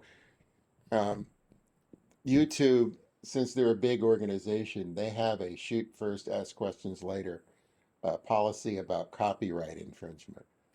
So a lot of times they will flag a video for a possible copyright violation, and essentially uh, pull it down and make you prove that you haven't violated a copyright. So they have a procedure for you to go through, but you're guilty until proven innocent. Innocent. It's all for their protection, like was put in the chat. Most of it in the banking industry, anyway, is that the bank doesn't want someone else to get your money, because the bank is liable to pay you back in most instances, to pay you back what was taken from you if you didn't authorize it. So to prevent them from having to pay double for, pay you back for the money someone stole from you, they'll shut your account down to prevent that from happening. So it's a protection for the bank, but for the customer as well. Mm-hmm. So Linda put some stuff in the chat box here that I just captured.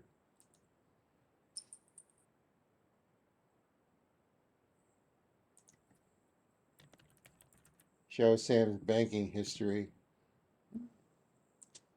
This doesn't auto resize. And bring to his attention a very unusual action in his account. Assure him this is for his protection. Okay. I think we've covered this one pretty well. Situation number 2, Acme Widgets. On her way to work, Erin stops in at Acme Widgets to pick up her company's order. She's told that their order hasn't been received and will need to be placed again.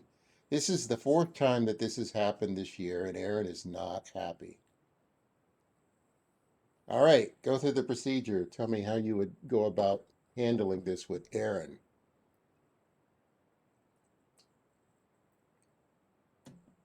I would track it down with Aaron by my side to figure out what the hole in my company's receiving process is, and like try to be specific.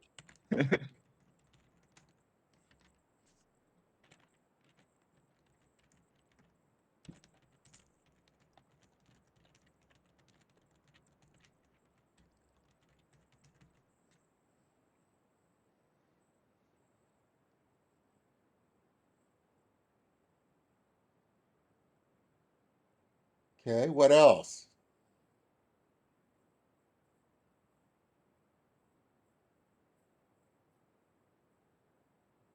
So now you've been put in the unenviable position of uh, process improvement specialist. You've got to figure out where the process is broken and fix it so that Aaron and other potential other customers with potentially the same issue will be happy. I would see if I could expedite the order and then offer free shipping or some way to smooth it over, some offer to, I know she's picking it up, but ship it, handling, or some kind of discount to her company for their next order, or however, just some kind of monetary compensation to kind of smooth it over, though 4 times is not a good thing, 4 times in a year. And if it's a similar order every time, it shouldn't be a problem. Mm-hmm.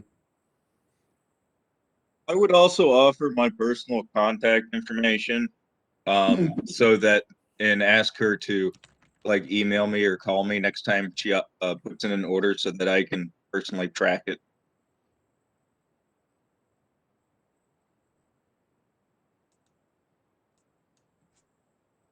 Okay.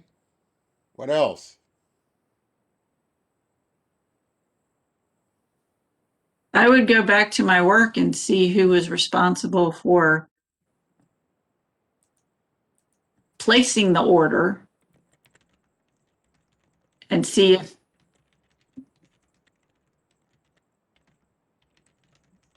there isn't a problem on that end too. I'd check both ends.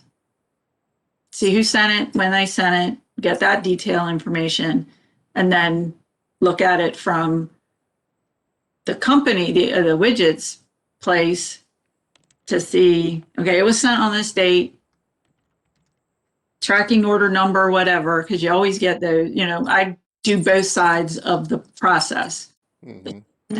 and the receive on both sides.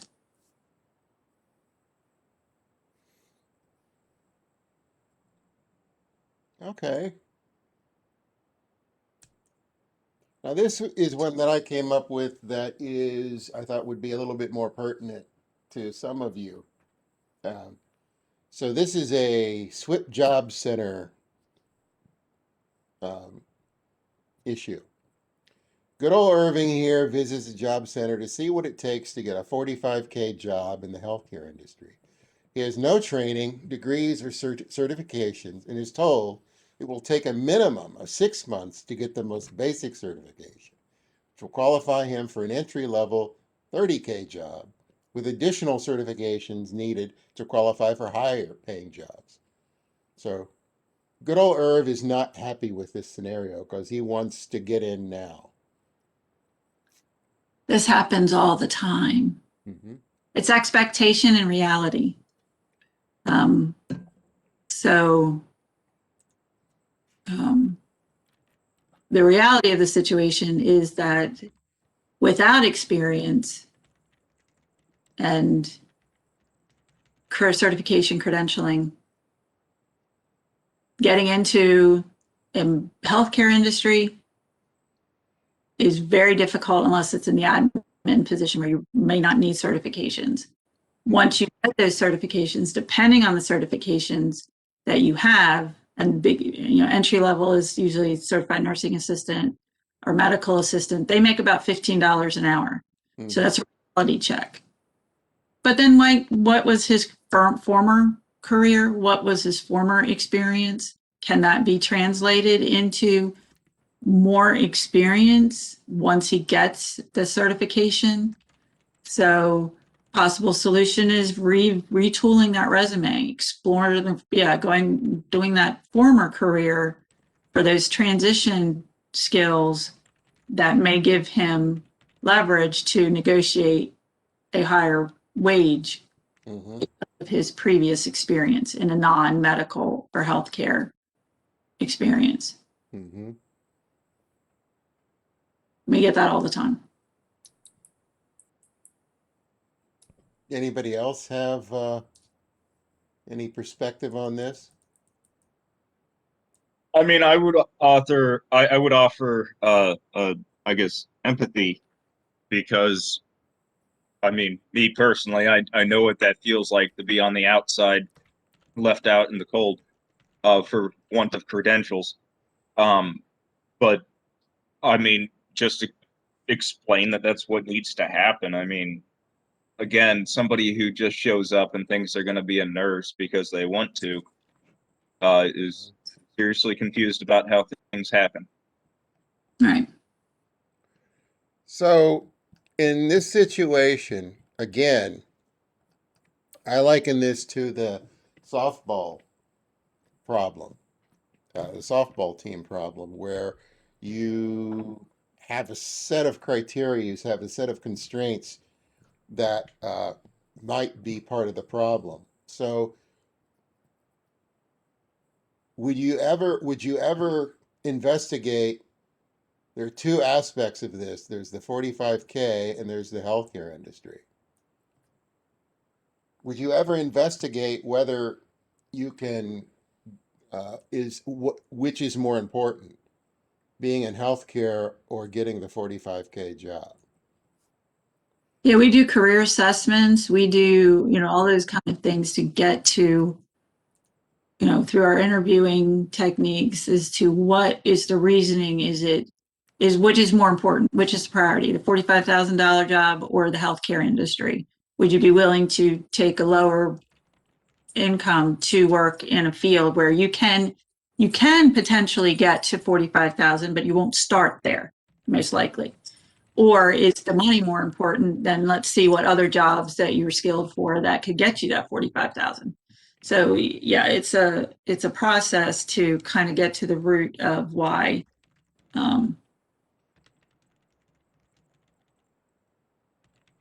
what is the primary motivator for this career change. Right. So there might be a path that gets them to the 45K in another field, Right. like manufacturing or Yeah. construction or something that aligns better with their experience. We get career transitioners all the time, Hmm. and they don't know, they have to be educated as to what's the reality of the income levels and the experience levels and the credentialing for Hmm. the career they're interested in, and the realities of the job market, job openings, job availability, those kind of things. So it's a lot of education for the customer. A lot of labor market data we ask them to do themselves so that they are doing the work and understand it. So Linda points out that if the industry is more important than the money, then the reality might be that they have to take a lower paying position and use that to absorb knowledge and educate while working for possible motivation for his goal. So if his goal is healthcare, that's one pathway. If his goal is the 45K, then that opens up different opportunities. Um, so I know that healthcare is one field where multiple certifications, sort of stackable certifications, is common. So you can get your CNA, you can, then you can become a phlebotomist, or you can become,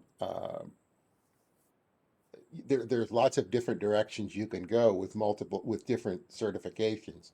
It's just a matter of time, the time and expense of obtaining those certifications.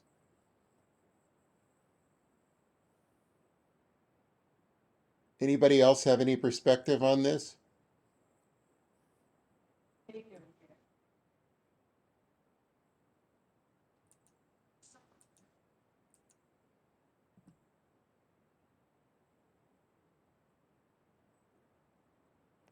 All right. Oops.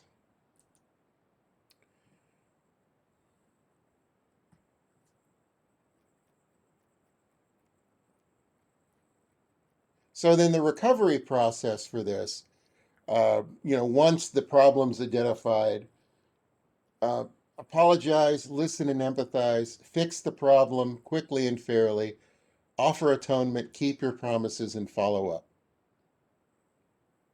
So we've sort of now gone through beginning to end, cradle to grave, and done it in a way that's iterative, as we say, that you can actually go back and restart parts of the process if you need to go through, it's sort of a build, test, fix, test, fix, test, fix type situation that we with an engineering background have learned to use over the years. So, any questions on this?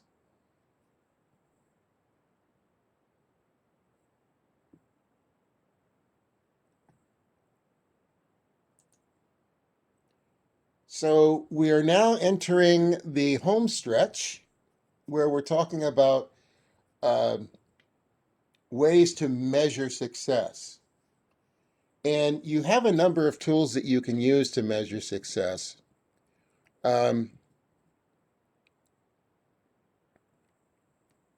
So let's go through each one of these. Critical evaluation and informal surveys are sort of different or variations on the same theme, where you're actually asking specific questions and going, depending on the level of detail that you want, make it a very evolved feedback or something more informal.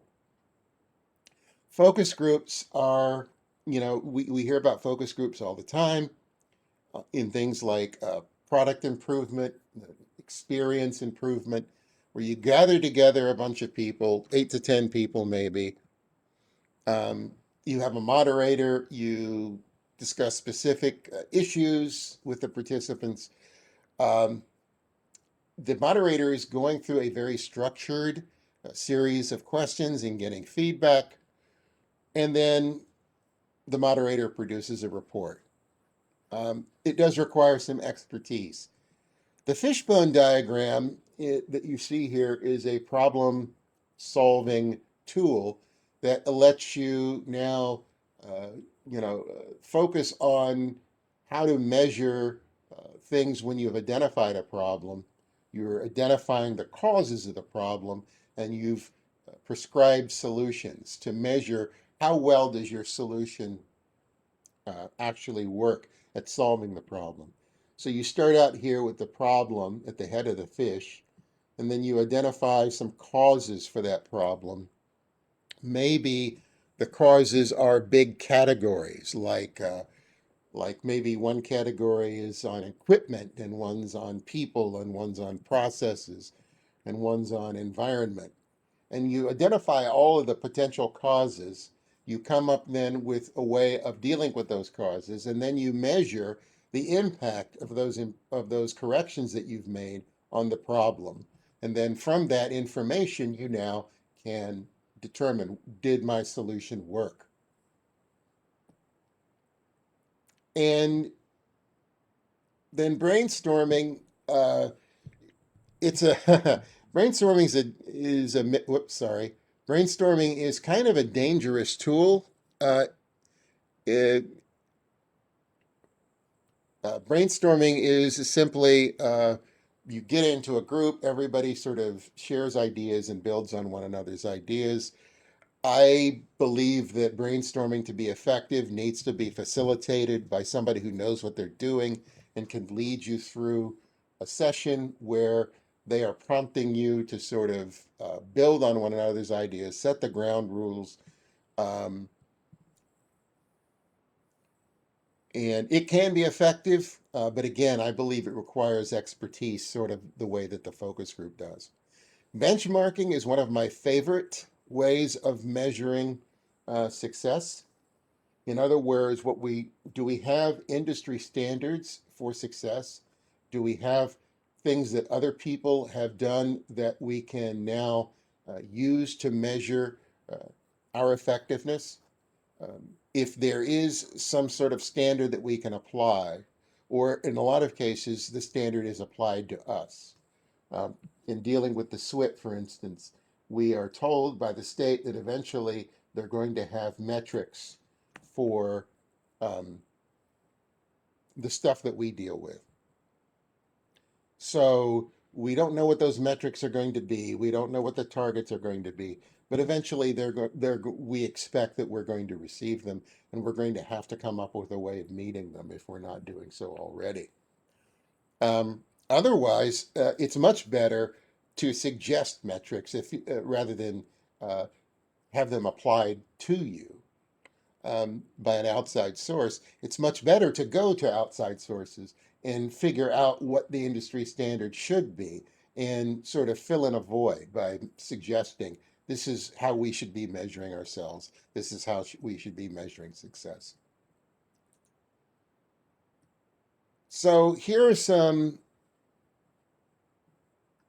measurement opportunities in practice.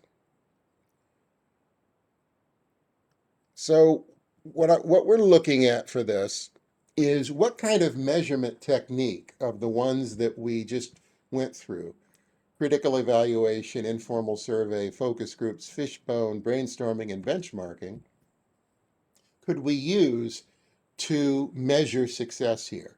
So how will we know our customers are happy with our products and services?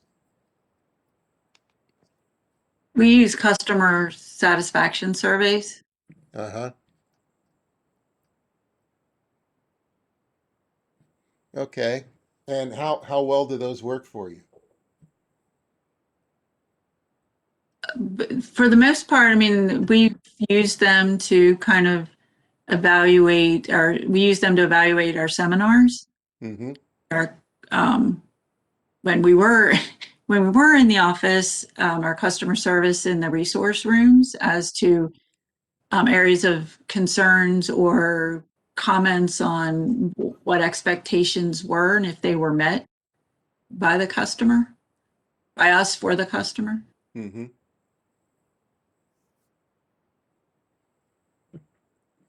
Does anybody else or has anybody else used a different method? We do use focus groups Mm-hmm. on our business services side, on the industries, and I know they do them with local industries and local businesses Mm-hmm. because we have two sets of customers, job seekers and businesses. So it's like the focus group on the business end side and surveys for the businesses, and then surveys and success stories on the job seeker side. Mm-hmm. Okay. Scenario number 2 here, the background to this is you've introduced a new product 6 months ago. It's selling very well. Um, However, production costs are beginning to increase. It's going to narrow our profit margin. The question is, do we continue to produce and sell this product? So what are some ways, what are the metrics you would use to help inform that determination? You could write an algorithm about that. I mean, because I know this is way outside customer service, but you could write an algorithm for production cost versus sales and the price point, and then you could decide, or leadership or whatever could decide what exactly is that threshold at which you're going to stop producing that widget. So I think that would probably fall under benchmarks. Mm-hmm. Yeah, benchmarking. Could you use a fishbone to do this? Can you think of a way to use a fishbone to do this? To be perfectly honest with you, I'm unfamiliar with that, and I'm not exactly clear on what it how that fishbone would work. So in this case, what you would do is you would say everything associated with the production cost rising would be listed here, cause, cause, cause, cause. And then you would try to get to the root cause of each one of those and then determine if there's anything that can be done about it. Oh, okay, yeah, that makes sense, I guess. So you could find another supplier or something Again, kind of out of my wheelhouse, but I'm sure there are things that can be done to reduce production cost increases. Okay.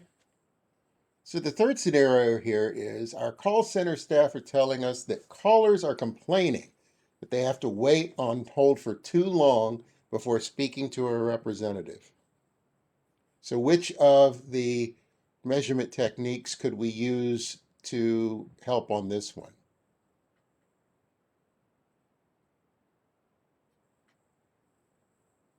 Well, that right there is an informal survey that they have been complaining.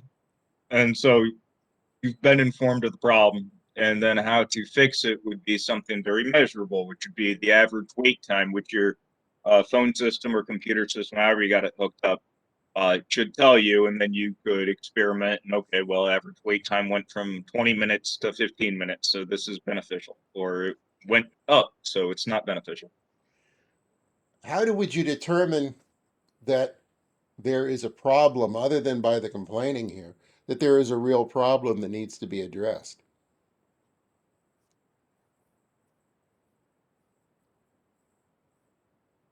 You could look at benchmarks again. So our phone systems tell us how long people wait on hold.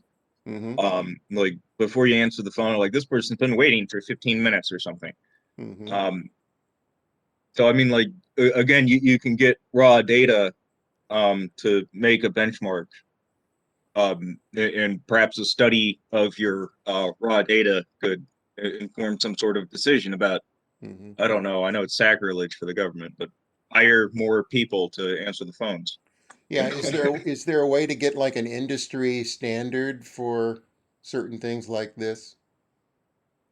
Maybe the industry standard is 5 minutes.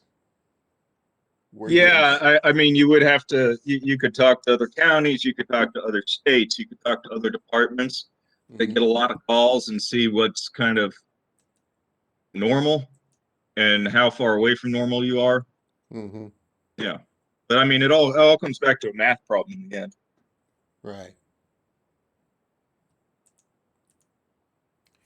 Our front counter staff have been asked by customers to add chairs to the waiting area. Staff have also been told on many occasions that the parking lot access is poor.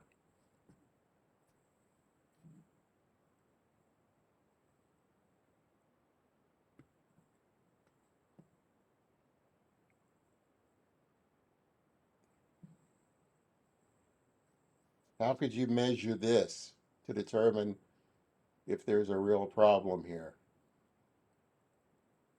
I mean, this is going to be basic observation, I think. I guess so. A survey. Like, okay, so people can't get to the parking lot, or maybe it's really small or something, and we have 20 people who are standing up at any given point in time. Like, so I guess like that counts as a survey. I'm not sure.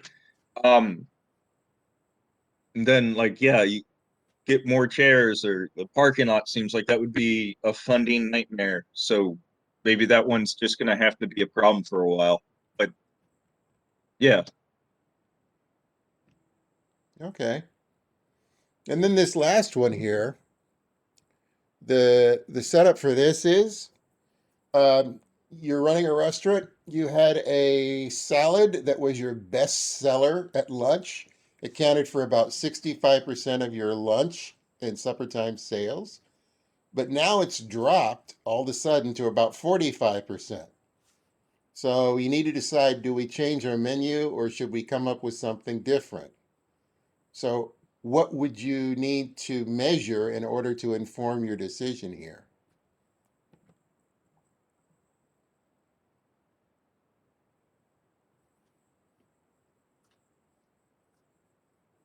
All right. So I would hold a brainstorming session amongst the cooks and the management, come up with anything that might have changed with the salad to make it less popular, or perhaps it's just not new anymore, or whatever the problem is, and then address that by trying to maybe have a special or something like you see when you go into a restaurant. They've always got a special, so maybe that's the way you introduce something else that's new and exciting. Or perhaps there's something that like you change the type of lettuce and the salad sucks now. And Mm-hmm. I mean, brainstorm, figure out what's going on, and then try to remedy that. And if that ends up changing the menu, then so be it. Mm-hmm. Anyone else have a perspective here? That sounds like a good solution. This one would also be a candidate for a fishbone analysis because you could list all the things that could be all the parts of the salad that could be impacting this, or all the, it could be looking at it in a vacuum. We don't know. Have they put other items on their menu that are now viewed as better options than the salad? Maybe there's no problem with the salad at all. Maybe there's just better options on the menu.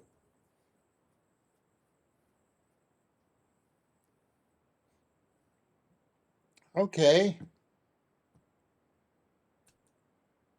So, any questions about measurement?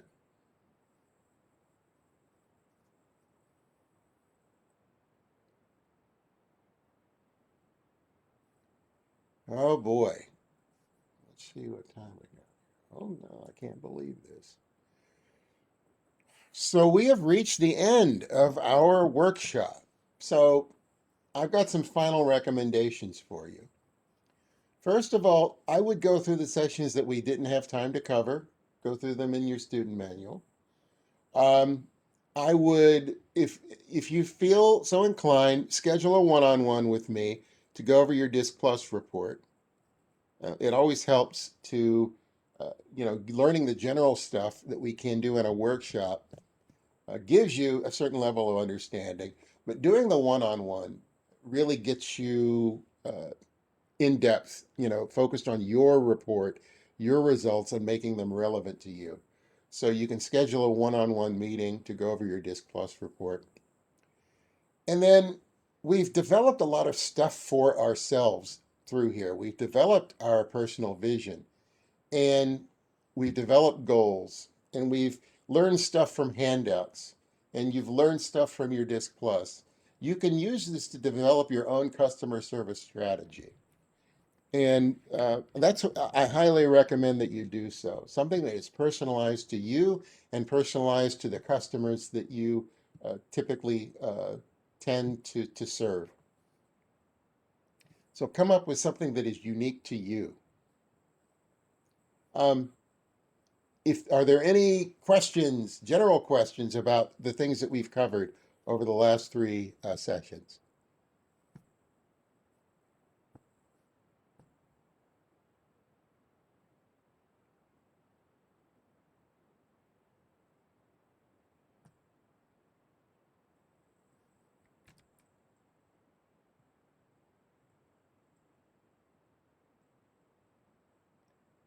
Okay. If not, I want to thank everyone for attending and participating. Um, Britt says, I think everything was very self-explanatory and the examples were well explained. Thank you. I will probably send you guys a feedback survey and ask you to weigh in on how well we did. So I will also send you out the stuff that we completed today and on Tuesday, the exercises, so that you can sort of have a cheat sheet for the dealing with difficult customers stuff. Thank you, Linda. I appreciate your participation.